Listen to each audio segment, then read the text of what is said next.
Okay. Okay.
Mallworld, the Gateway tapes, and the Gate program are all trending right now.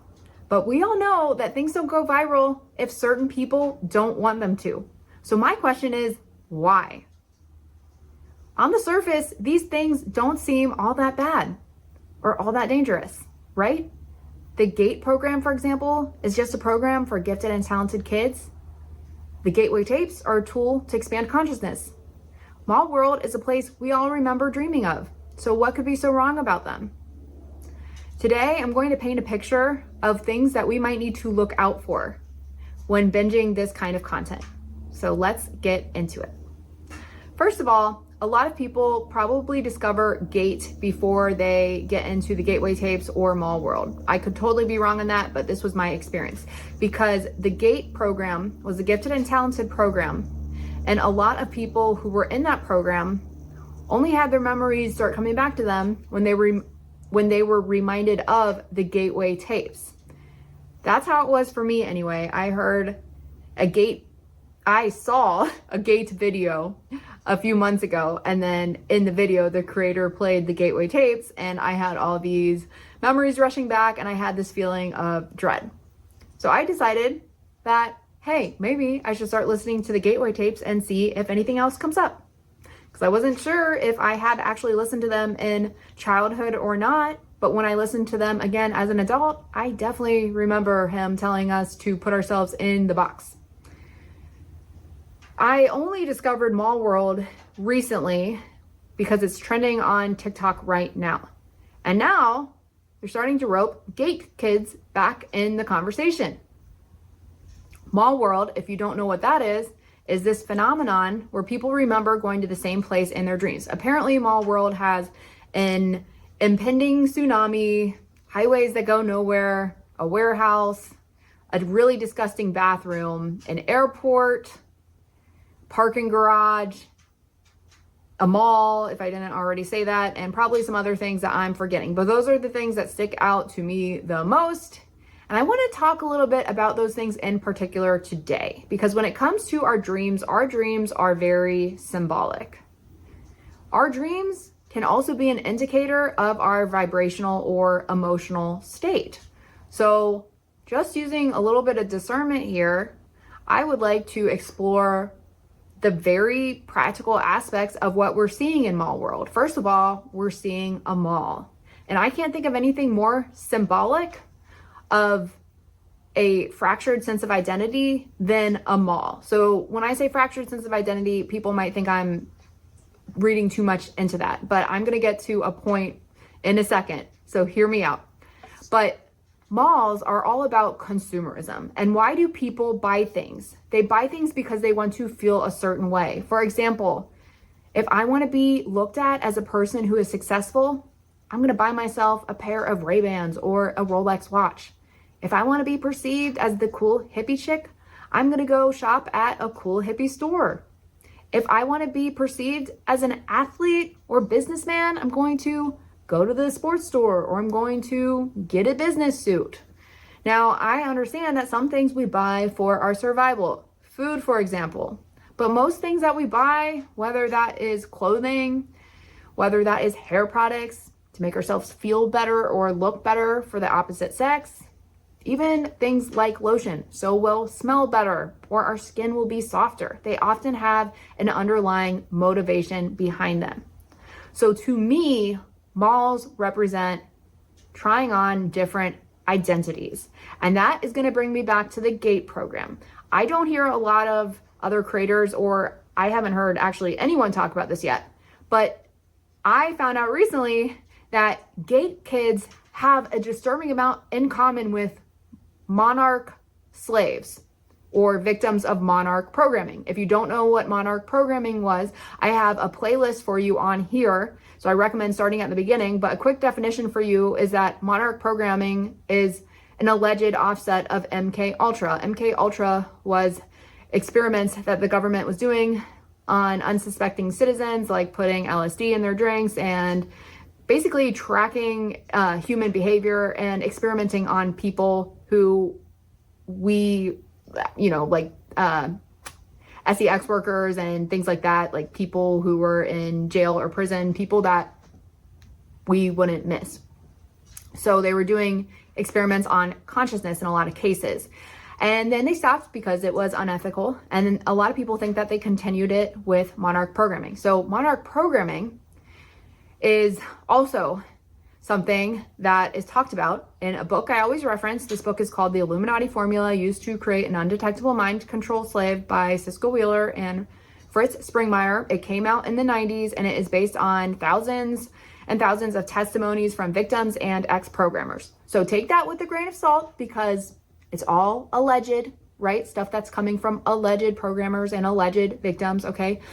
But all of the information shared in that book is about programming tactics, at least in the first part of the book. So they talk about substances that programmers use to alter our states of consciousness and that they use during programming. So pink drink anyone, or the fact that we're all kind of alcohol and MJ and substances are shoved in our faces. Rave parties, anyone? I mentioned rave parties a lot because that's something mentioned in programming is the flashing lights and sounds and subliminals. And think about what they show at raves.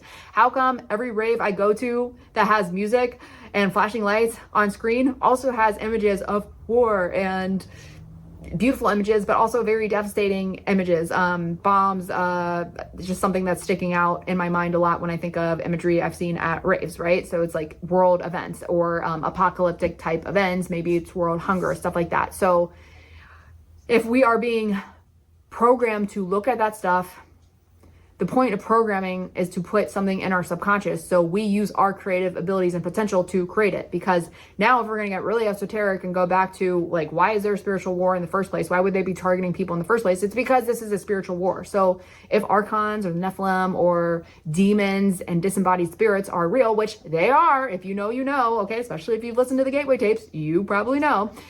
Demons are very real, or archons, whatever you want to call them, and they don't have the ability to create because they don't have a body. So they have to influence people through fear, through programming. And guess who is mentioned as a programmer? I don't think I should, well, okay, I've mentioned him on my channel enough times, but Michael Aquino, allegedly a programmer. He is mentioned in Fritz Springmeier and Cisco Wheeler's book that I just mentioned. He also founded the Temple of Set. He also was in our military. By the way, Temple of Set, offset of Satanism, who, well, I don't even need to say anything about that. If you know, you know. You've probably seen the TikTok conspiracies about what they're all up to with KIDS and warehouses and Justin Bieber. Okay, just go down that rabbit hole. But, don't want to get off track here. But we all know what they're up to, right? And Michael Aquino also co-authored a book called From Psyop to Mind War. And to top it all off, his mother was allegedly part of the longest run and one of the first, if not the first, gifted program study. So there's already a connection here between psyops or mind control, gifted children, and eugenicists or eugenicist. I don't know if that's what they're called, but eugenics is the study of genetics, I believe. And the people who the first mention of the GATE program, I think, was the late 1800s. The guy that, I think it was Lewis Terman, who just developed the IQ test, but he was obsessed with eugenics and the idea that intelligence is passed through genetics. And then in another Illuminati article or book I read, I forget the name of this one, but they mentioned German scientists and how they were how the government, our government, or I don't know if it was the CIA, government, whatever, brought German scientists over after the war. So what were the Germans up to during World War II? They were trying to create the ideal race, right? And then they all came to the US. And now they're studying eugenics and gifted kids. And a lot of them mention Germans. English is also a big one that's mentioned. I think Wales is another place that's mentioned if we're talking about the 13 Illuminati bloodlines. So they allegedly, take this with a grain of salt, do your own research, but allegedly, if you had bloodlines related to these 13 bloodlines, so if you've ever looked into your ancestry and you're connected to big names and important people, even I've heard mentions of certain blood types. Rh negative, I think, is one of them. Blonde hair, blue eyes, and Satanists apparently like red-haired children. Again, all alleged things that I've heard, so take that with a grain of salt. But all of that to say, those, if you fall into those categories and your IQ was 130 or higher, if you had an early traumatic birth, so premature birth, born with a cord around your neck, early childhood surgery, especially if it was at or before 18 months old, this is all in alignment with Monarch programming. And I've done a whole video about it, so you can compare your personal experiences to that if you want to. Just check out my Monarch programming playlist. And not to mention Disney programs and how they're also mentioned in Monarch programming. And that's something that we've all watched. So my guess, this is all just theory.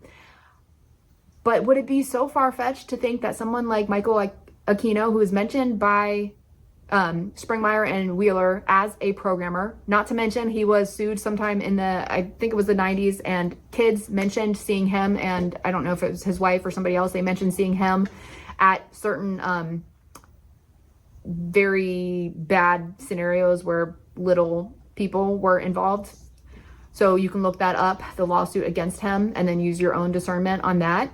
But is it so far-fetched to think that maybe someone like him, who founded the Temple of Set, also worked for our military and created a book called From Psyop to Mind War, that maybe they used some programming tactics and applied it to the next generation of kids? Maybe they thought, well, we don't have to just stick to the bloodline families and, the slaves that were, kidnapping essentially from these certain bloodlines. Like, maybe we can do this to an entire generation. Maybe we can do this to all kids in the GATE program. We can experiment quietly on them because we need Cold War spies.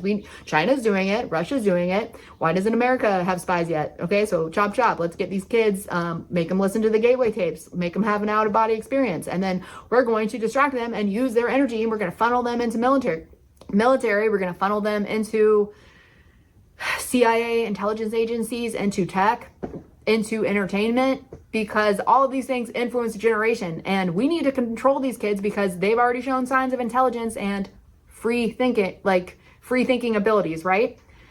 And a lot of people, if you've gone down the GATE rabbit hole, you've probably heard that there's two groups of GATE kids. The ones that got funneled into the organizations, like I said, so they're on the straight and narrow path. They've been groomed for certain fields. And then there's the group of GATE kids who ended up being neurodivergent, who ended up being having substance abuse issues. And basically, because they weren't able to be programmed, they were kind of called the black sheep, or crazy chills, or society's rejects, right? If you couldn't be programmed, now you're done with you because we can't use you for our agenda. So how do the Gateway tapes fit into all this? Well, the Gateway tapes were allegedly played I don't know if they were played for all kids, and this is what the hearing tests were, because you had to be in the booth, remember, and you had to raise your hand if you heard the tones. So I believe, I could be wrong on this, so if I am wrong, please feel free to correct me. Were they playing the gateway tapes and using HemiSync technology, and that's why you heard it in this ear, or you heard it in this ear, and maybe they were testing us out to say, okay, can I program you? Can you hear both of these? Okay, so does that have something to do with who they're deciding can be in the GATE program, gifted and talented program? Or were they doing this to see who could be hypnotized? Because how many kids have you found in a GATE video comment section who said, I failed the test on purpose. I failed the test on purpose. I knew something was off and I failed, and I didn't listen to them. They stopped bothering me after that. Okay. But if you were compliant, like I was, a nice little girl who wanted to please adults, that means I'm a pretty good victim or candidate for hypnosis, right? Because I listen. So again, just alleged, if you were somebody who in childhood could be controlled or a good candidate for hypnosis, which is essentially what the gateway tapes did. They put you in a trance state. So you can be, when you're in a trance state, people can make suggestions for you, or they can tell you, like nap time, for example. I wanted to make a full video about this, but a lot of GATE kids or gifted and talented kids, and probably even kids who weren't in the program, remember nap time. And a lot of them remember doing cracking codes for a Morse code, or they remember things that have to do with ancient aliens or Sumerian type stuff, and which is ironically the alien tech they found at 1940 Roswell, New Mexico alien crash site. Or people remember stuff with Egyptian and the pyramids. So when we were having nap time or going to the computer lab, which one of my GATE friends just mentioned that she found worksheets the other day that had the computer lab circled. I remember the computer lab. A lot of us remember Oregon Trail. I actually made a whole video on that, so check that one out on my playlist too. But a lot of us remember that. So when we were in the computer lab, is that when they played the gateway tapes, or was it just played for us during the hearing test, or was it played during nap time? Okay, so I've also done a video about why we don't remember. Why people don't remember is because you're in an altered state of consciousness. That's why sometimes when you get back to the original state of consciousness that you created the memory in, you can remember stuff. So when it comes to the GATE program and why people don't remember, the gist of it is that a lot of us don't remember because we have trauma. And these secret societies and these organizations that were recruiting the certain bloodlines and targeted individuals is because they had the ability to dissociate. Blair White just had Danny Sheehan on an episode recently. He's a Harvard UFO attorney. And he just admitted that Northrop Grumman had a GATE classroom where they were using kids to telepathically pilot UFOs, and they were giving the kids Ritalin because it put them in a fearful state, which made them pilot the crafts easier. That was a mouthful. I've got a lot of thoughts coming through right now, and I'm trying to get them all out because this is all seemingly connected to me. But anyways, my point is that we were in dissociated states, and that might be a main reason why we don't remember. Not so much the pink drink that people are wanting to blame it on, which gets me back to the original point of this video. Are they using GATE as a distraction? Because if you look at most comment sections, it's like, oh, the pink drink, oh, the pink drink, oh, the hearing test, the hearing test. It's like repeat, repeat, repeat. Most people aren't saying, oh, GATE, Monarch slaves, oh, GATE, blah, blah, blah. It's mostly about surface level stuff, but it's also keeping an entire group of kids who attended GATE and don't remember. It's making us all ask questions. What happened to us? What happened to us? What happened to us? And while we're busy asking questions, while we're busy using the gateway tapes to explore our consciousness, listening to all 15, I don't know how many there are. There's a lot of gateway tapes though, but making it through all of them, right? Going to the different portals and different gateways and different realities that you can go through in your out of body state when you listen to the gateway tapes. And when we are talking to people on TikTok saying, I'll meet you in Mallworld. Let's go to Mallworld. What does Mallworld look like? When we're doing all these things, we are distracted from the real world that we live in. So why are these things trending, you ask me? I don't know. Could it be because they want us to be distracted? Because if we're busy asking what happened to me in childhood, let me explore out of body states and let me go meet you in this dream world and let me spend all my time trying to create an obsessive map about it so we can map this thing out and get to the bottom of that. We're distracted from actually making changes in the world that we're living in now. So let me ask you, are you spending all of your time asking questions, trying to get to the bottom of something, trying to draw out a dream map and put two and two together. I'm not saying that in itself is wrong, but I'm saying if that's all we're doing, and we're also not, planting trees, trying to do something about our food problem, maybe doing something to keep our kids off iPhones so they can actually experience a life where they get to put their hands in the dirt and walk on, boots on the ground instead of growing up behind a screen. If we're doing work that we love, if we're creating companies that are actually changing the way we use energy versus just relying on the same old systems that have destroyed this place to begin with.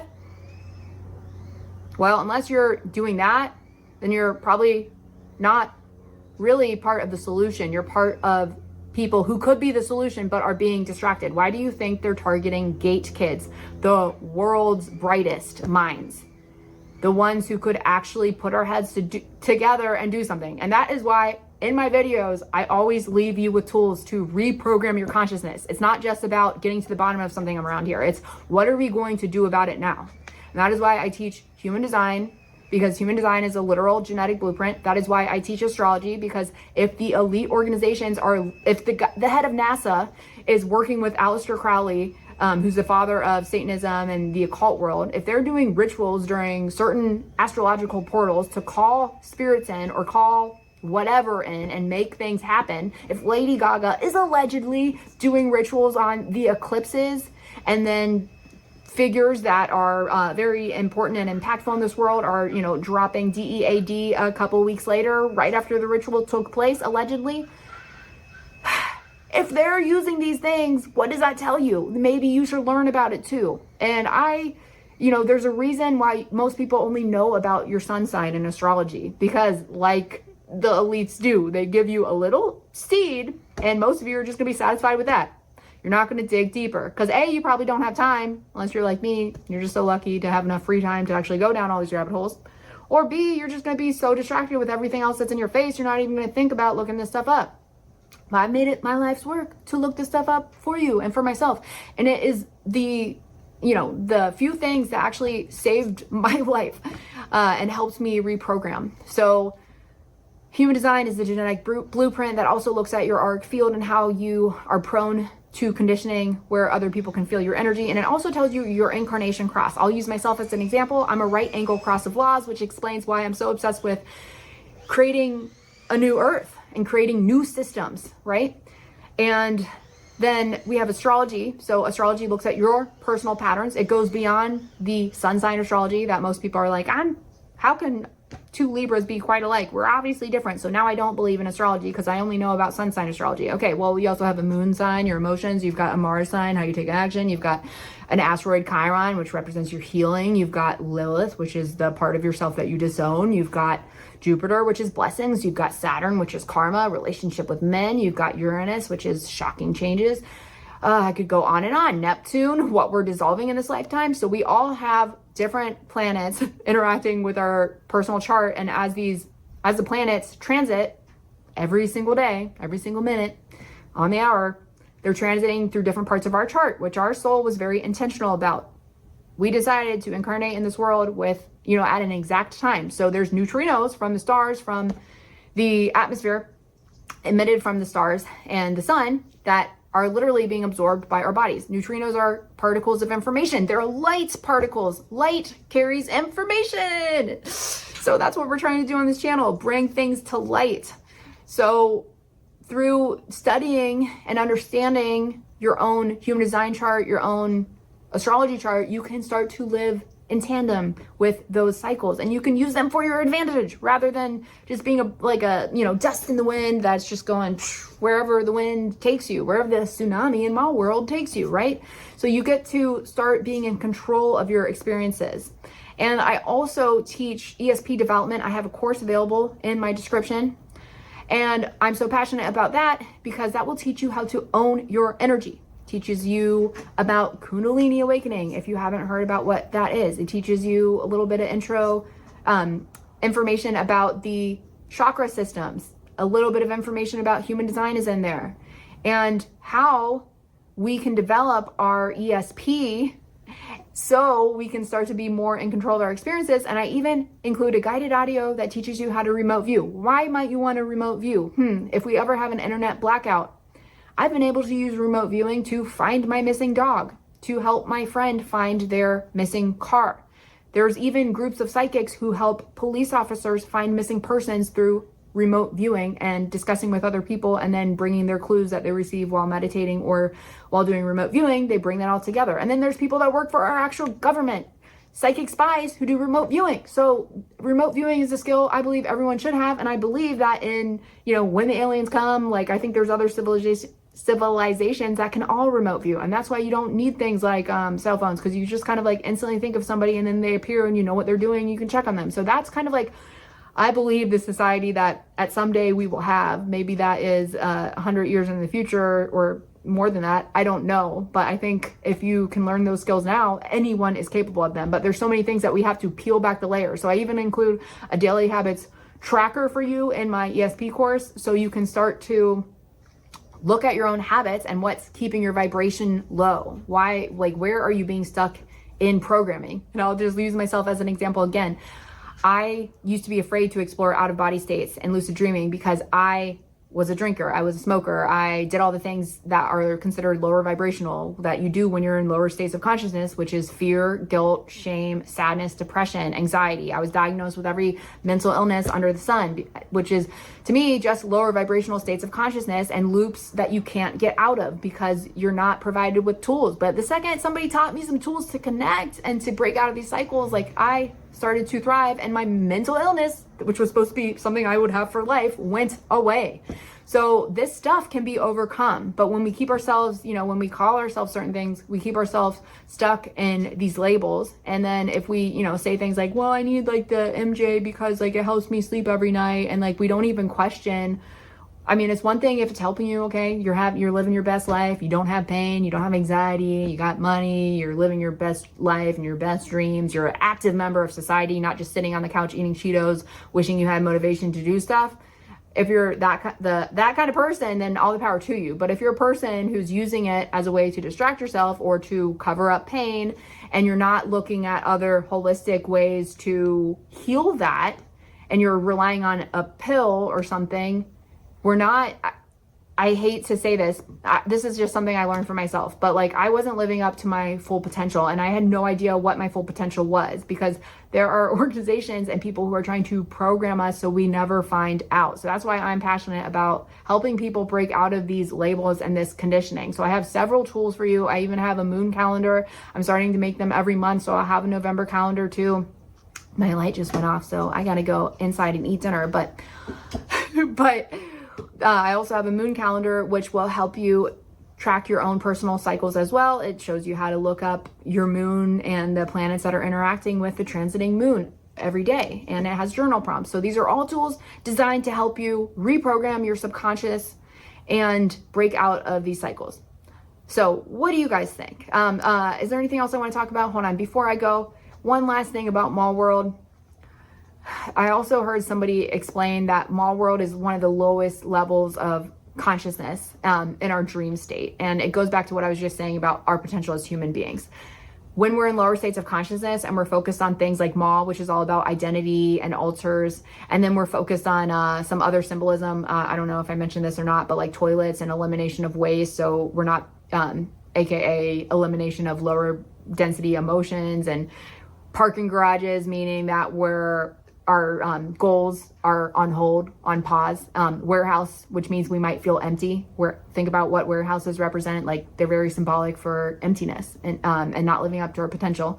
And then tsunamis, like, that's so symbolic of like an overwhelming amount of emotions. And I'm just trying not to make judgments here, but there's so many people posting about Mallworld, and all I needed to do was get on Mallworld TikTok and Mallworld videos for about 5 minutes. And the ones who seem very adamant and passionate about finding what Mallworld's all about and creating it and guiding people through it are the ones who are talking about their therapists and their mental illness more. So I'm not saying that they're not valid or trying to like make digs at anybody, but I'm just saying Mallworld and the gateway tapes can be really appealing for someone who doesn't want to face reality. I've had periods of my life too, like I'm saying this with love and saying this to like past versions of myself, like the one who wanted to get lost in different ways of escaping because I wasn't happy with the way things are now. So goes back to the message that I think this is what I ultimately want to share and get across in this video, is that if we spend too much time getting lost in La La Land trying to get to the bottom of what happened to us or what's going on in Mallworld or what are we going to explore next in the Gateway tapes, we're missing the point of what we're doing in these incarnated bodies here and now. And are we missing out? Are we missing out on a chance to be the leaders of the next, the next phase of consciousness, of the new earth, of 5D, whatever you want to call it? But I think we are some of the brightest people, those of us who can see through this programming, those of us who have overcome this programming, those of us who are living free from this programming. And if you're watching this video, you are one of them. So it's our duty to save this next generation, because nobody's going to do it for us. And we're certainly not going to be able to save anything if we're too busy lost in La La Land. So I hope this video inspired you to think about what kind of actions you're going to take to be part of this change, to be this change that we want to see. And if you need help with any tools for reprogramming your subconscious or shifting your consciousness, I have all of them in the link in my description. And I also work with people one-on-one. So feel free to DM me on TikTok or Instagram, or go to my booking link in my description. Thanks for watching this video. I will see you guys in the next one.